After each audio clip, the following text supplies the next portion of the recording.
Hi hello good evening friend, কেমন আছো তোমরা? আর আশা করি সবাই ভালো আছো। এই ভিডিওটা 2-3 দিন আগের।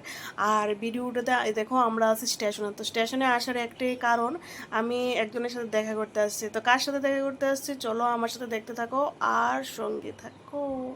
তো যাই হোক, এখানে একটু ভিডিও করে নিলাম, কারণ যেখানে যাই একটু তো ভিডিও না করলে নাওই হয়। আর এই দেখো স্টেশনের মধ্যে কত লোক, কিন্তু হ্যাঁ অন্য দিনের তুলনায় একটু কমই, কিন্তু অন্য দিন আরও ভিড় থাকে।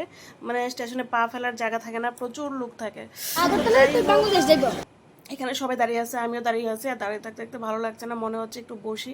আর এই দেখে একটা ব্যাগ আছে, একটা জলের বোতল, এখানে একটা স্প্রাইট, এখানে আছে ঠান্ডা, এখানে আছে মিষ্টি, এখানে আছে কিছু চিপস বাগেরা, আর এখানে আছে ছাতি। তো এগুলি নিয়ে যে পুটলা টোপলা নিয়ে আমি দাঁড়িয়ে আছি। আর দাঁড়িয়ে থাকার কারণ হলো, তোমরা দেখতে থাকো কেন আমি দাঁড়িয়ে আছি। আর আমি তো আগেই বললাম একজনের সাথে দেখা করতে আসছি। কে আসছে, অনেকক্ষণ ধরে দাঁড়িয়ে আছি, প্রায় আধা ঘন্টা আগে আসছি। আর কোনোখানে যাওয়ার আগে আধা ঘন্টা আগে হওয়াটা খুবই দরকার।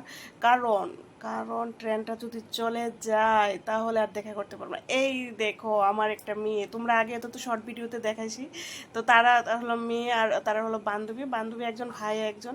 তো যাই হোক, এই ট্রেনটা করে আমার মেয়েটা আসছে, এখান দিকে যাচ্ছে। তো আমি একটু 10 মিনিট থামবে জানি এনজিপি স্টেশনে, তো দেখা করতে আসলাম। এই দেখো মেয়েটা স্টেশনের মধ্যে, তো চলে যাচ্ছে স্টেশনটা। ট্রেনটা ছেড়ে দিয়েছে, 10 মিনিট ওর সাথে কথা বললাম। ভিডিওর ক্লিপ আর নিতে পারলাম না, না নেওয়ার কারণ হলো মানে কি বলবো, কথা বলতে বলতে ভুলে গেছি ভিডিও ক্লিপটা নেওয়ার জন্য। আর ও তো ট্রেনের মধ্যে উঠে গেছে। আর এই ট্রেনের ভিডিওটা আমার মেয়ে করছে, আর এখানে বসে আছে ও। এই যে একটু জুম করে দেখাচ্ছে, এই যে এই জায়গাটা, ওর মনটা খুব খারাপ। ও ভাবছে কি আমার সঙ্গে একটু যাবে, কিন্তু যেতে পারলো না। যাই হোক, কি করবে আর। তো বাইরে একটু একটু বৃষ্টিও পড়ছে। আর আমরা এখানে এসেছি। তো অনেক দিন পরে আমার এই মেয়েটার সাথে দেখা হয়েছে, ওদের দু বোনের। আর ওদের দু বোন কিন্তু খুবই মিল, একজন একজনকে প্রচুর ভালোবাসে। তো ও চলে যাচ্ছে, মনটা খারাপ, ট্রেনটা এখন ছেড়ে দিবে। তো কি বলবো বন্ধুরা, এরকমই হয়। আমি একটু দূরে থাকি, আর ও আমাদের এখানে থাকে আগরতলা। তো এদিকে যাচ্ছে, একটা কাজে আসছিল, কলকাতায় আসছিল। তো এখন যাচ্ছে। তো যাওয়ার সময় ওর সাথে একটু দেখা করতে আসলাম।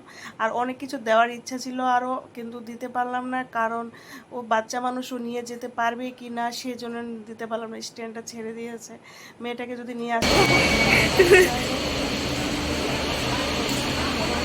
কেন ফোন করতেছে?